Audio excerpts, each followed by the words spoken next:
भारतीय संविधानाचे दुसरे परिशिष्ट हे प्रामुख्याने देशातील सर्वोच्च घटनात्मक पदांवरील व्यक्तींच्या वेतन आणि भत्त्यांशी संबंधित आहे।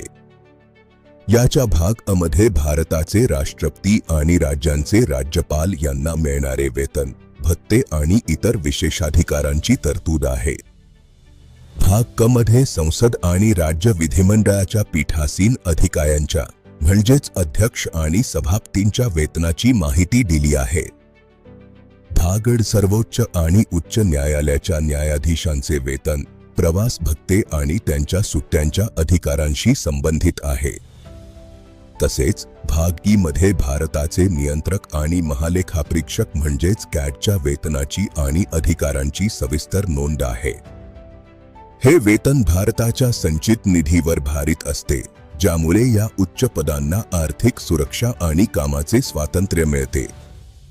भारतीय संविधानाबद्दल अशाच माहितीपूर्ण व्हिडिओसाठी आमच्याशी जोडलेले राहा।